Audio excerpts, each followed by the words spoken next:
Epione pain management and regenerative centre. ఇక మీ నొప్పులు శాశ్వతం కావు. మెదక్ పార్లమెంట్ పరిధిలో బీజేపీ పార్టీ అభ్యర్థి మాధవనేని రఘునందన్ రావు మొదటి నామినేషన్ని ఈరోజు వేయడం జరిగింది. అందులో భాగంగా మాధవనేని రఘునందన్ రావు ఉన్నారు. సార్ చెప్పండి, ఎటువంటి ఎజెండాతో ముందుకెళ్తున్నారు, ఎటువంటి లక్ష్యంతో ముందుకెళ్తున్నారు మీరు? అభివృద్ధి ఎజెండాగా నరేంద్ర మోడీ గారి ఆశీస్సులే అండగా భారతదేశాన్ని విశ్వగురుగా మలుస్తున్నటువంటి భారతీయ జనతా పార్టీ నాయకత్వం, నరేంద్ర మోడీ గారి నాయకత్వం లోపల ఈ పార్లమెంట్ స్థానాన్ని గెలిచే దిశగా మా అడుగులు పడతా ఉన్నాయి. అదేవిధంగా హరీష్ రావు చూస్తుంటే కాంగ్రెస్ పార్టీకి సంబంధించిన అంటే స్క్రీన్ల ద్వారా సంబంధించి ఒక ఎండగడుతున్నాడు.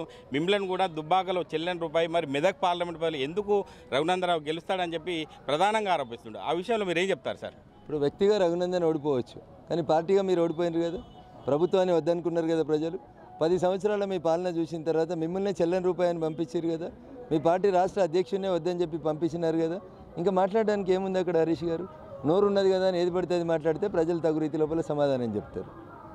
ఓకే, అంటే మధ్యతరగతికి సంబంధించి చూసుకున్నట్టయితే బీజేపీ పార్టీ ఆధ్వర్యంలో వాళ్ళకు సరైన సమయంలో వాళ్ళకు లాభం లేకుండా పోతుంది. మరి ఆ విషయంలో బీజేపీ పార్టీ ఎటువంటి లక్ష్యంతో ముందుకెళ్తుందని చెప్పచ్చు సార్?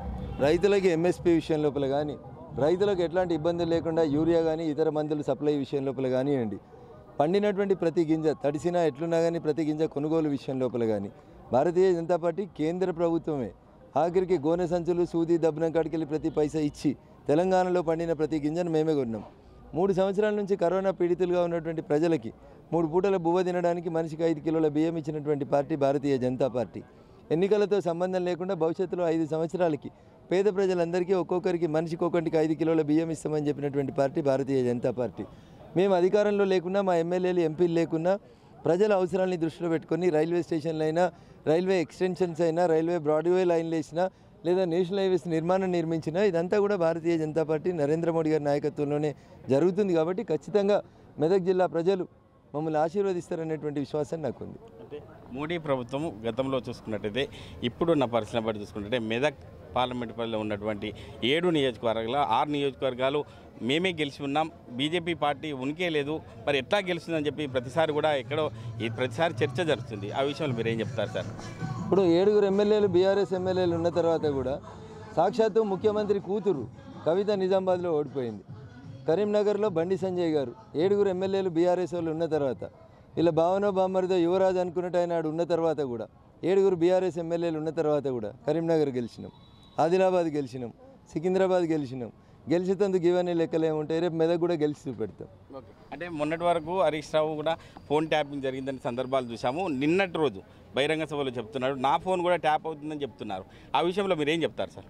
ఆయన ఫోన్ ట్యాప్ చేసిరు కాబట్టే, ఈయన వాళ్ళ మామకు వ్యతిరేకంగా లంగ పనులు చేసిండు కాబట్టే వాళ్ళ మామ రెండోసారి అధికారంలోకి వచ్చినాక ఏడాది హరీష్ రావుకు మంత్రి పదవి ఇవ్వలేదు కదా.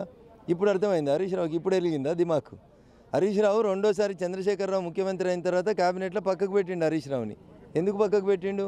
ఈయనకు మామకు వ్యతిరేకంగా కుట్ర చేస్తున్నాడని, ఈయన మరో చంద్రబాబు ఏడవుతాడు అన్న భయానికే మామ అల్లుడి ఫోన్ ఇన్నాడనేది వాస్తవం. అది దాంట్లో దాచుకునేది ఏముంది? మరి హరీష్ రావుకు నిజాయితీ ఉంటే కంప్లైంట్ ఈ మామ మీద, డీజీపీ మీద కంప్లైంట్ ఈ ఫోన్ ట్యాపింగ్ అయింది కాబట్టి కేసు పెట్టమని చెప్పు.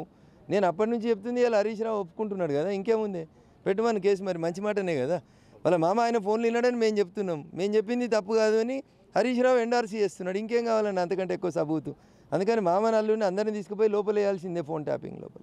అంటే బీజేపీ పార్టీ మేనిఫెస్టో ఎలా ఉండబోతుంది సార్ ఈ చివరి? శ్రామికులు, రైతులు, యువకులు, మహిళలు, పేద ప్రజలు వీళ్ళ అభ్యున్నత ఎజెండాగా భారతీయ జనతా పార్టీ మా మేనిఫెస్టోని ప్రకటించింది. తాయిలాలు ఇచ్చి ఏదో ఎలక్షన్ల కోసం చెప్పి ఎలక్షన్లు అయిపోయిన తర్వాత ఆడ మేము లంక బిందెలు ఉన్నాయని వస్తే ఆడ ఖాళీ బిందెలు ఉన్నాయని తప్పించుకోవాల్సిన అవసరం మాకు లేదు. 10 సంవత్సరాల నరేంద్రుడి పాలన ప్రోగ్రెస్ కార్డుని ప్రజల ముందు ఉంచి భవిష్యత్తు లోపల 2047 వరకు ఈ దేశానికి స్వతంత్రం వచ్చిన 100 సంవత్సరాల తర్వాత భారతదేశం ప్రపంచానికి నెంబర్ 1గా ఉండే రీతి లోపల మేము అభివృద్ధి ప్రణాళికలను తీసుకుపోతా ఉన్నాం. తాయిలాలు కనబడతలేవు కావచ్చు, కానీ కంటిన్యూస్ డెవలప్మెంట్ అనేది కనబడుతుంది.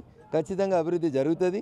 నరేంద్రుడి నాయకత్వంలో ఈ దేశం 100 సంవత్సరాల స్వతంత్ర భారతావానికి వచ్చేసరికి విశ్వానికే నెంబర్ 1గా మారుతుంది. ఓకే, భారీ బహిరంగ సభ చెప్తున్నారు సాయంత్రం, అంటే ర్యాలీ చెప్తున్నారు కదా, ఎవరెవరు వస్తున్నారు సార్ సాయంత్రం? గోవా ముఖ్యమంత్రి ప్రమోద్ సావంత్ గారు, కేంద్ర టూరిజం మరియు పర్యాటక శాఖ మంత్రి గౌరవనీయులు గంగాపురం కిషన్ రెడ్డి గారు సాయంత్రం జరిగేటువంటి ర్యాలీకి ముఖ్య అతిథులుగా రాబోతున్నారు. Thank you. మధ్యతరగతి వారికి బీజేపీ పార్టీ ఎంతో ఆదరిస్తుంది కాబట్టి భవిష్యత్తులో బీజేపీ పార్టీ అభ్యర్థిగా మెదక్ పార్లమెంట్ నుంచి నన్ను గెలిపించాలని చెప్పి మాధవనేని రఘునందన్ రావు చెప్తున్నారు. కెమెరామెన్ ఎల్లవరితో మహేష్, ఆర్టీవీ, ఉమ్మడి మెదక్ జిల్లా. మరిన్ని వీడియోస్ కోసం ఛానల్ ని సబ్స్క్రైబ్ చేయండి. లేటెస్ట్ అప్డేట్స్ కోసం వాట్సాప్ ఛానల్ ని ఫాలో చేయండి. అండ్ లింక్ డిస్క్రిప్షన్ లో ఉంది.